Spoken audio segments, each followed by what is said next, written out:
नमस्कार दोस्तों, मैं सुषमा चैठानी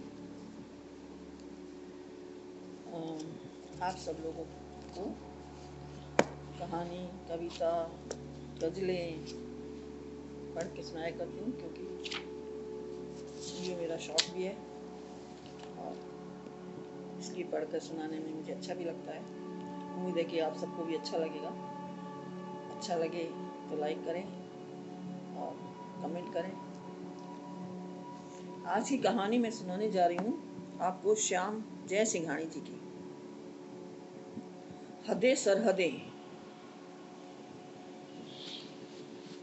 हदे सरहदें अंगीठी के पास तिपाई पर रखे सोडे के बुदबुदे ऊपर की ओर उठ रहे थे। लाला जी फ्रिज का दरवाजा खुला छोड़कर गिलास में व्यस्त थे।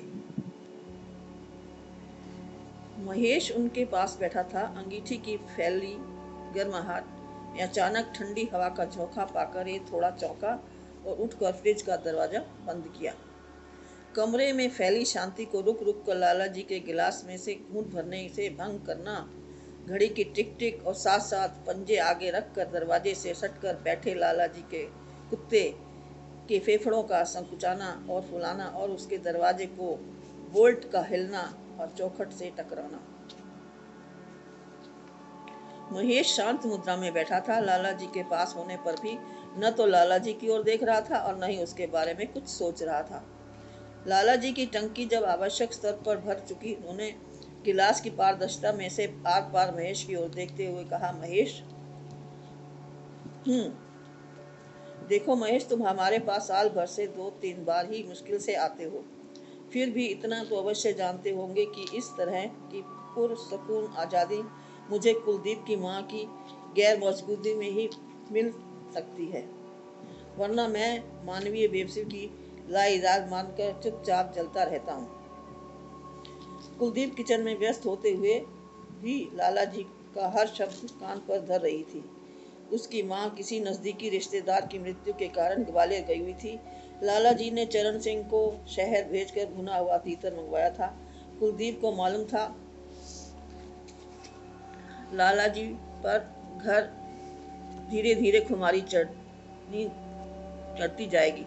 तीतर खाएंगे और दूसरे दिन तीतर को गर्मी लाला जी की आंखों में जलन, गले में खुश्की और बदन में सुस्ती फैला देगी और लाला जी पेट पकड़कर और महेश के आने से कुलदीप ज्यादा शांत, ज्यादा गुमसुम हो जाती है। उसे लगता है कि उसके मन के भीतर धागों का गुच्छा उलझ गया है। उसे सुलझाना उसके बस की बात नहीं। महेश की मौजूदगी में वह उन धागों में ही उलझी रहती है। 3 साल पहले जय वह कॉलेज में दाखिल हुई थी। लाला जी ने पहली बार महेश को घर में निमंत्रण किया। फैक्ट्री में से कुलदीप की माँ को घर पर फोन किया था कि कलकत्ते से आए एक बड़ी कंपनी के मार्केटिंग मैनेजर मेरे साथ डिनर करेंगे, और चूंकि वह शाकाहारी है, शाकाहारी खाने का विभाग कुलदीप के सुपुर्द था। सारे परिवार में अकेली वही शाकाहारी थी। उस पहली डिनर वाली रात को कुलदीप ने जालीदार दरवाजे में से महेश को देखकर अंदर दौड़कर अपनी माँ को बताया था कि लाला जी का मेहमान मैनेजर खेत के मैदान से भागकर आए ऐसे किसी खिलाड़ी जैसा छोकरा है। कुलदीप को आज भी वह डिनर याद है। आलू पराठा, चीज़, पनीर, दही बल्ला, खरबूजे की सलाद, हरी चटनी। उस पर डिनर में महेश के पहले शर्मीले अल्फाज थे, वाह, निहायत ही लजीज। लाला जी ने उत्साह से पुकारा था, कुलदीप, लेकिन कुलदीप किचन में ही बाहर नहीं आई थी। एक अरसा हुआ इस समृद्धि को संजोए। इस बीच महेश का इस परिवार के साथ रिश्ता गाढ़ा होता गया।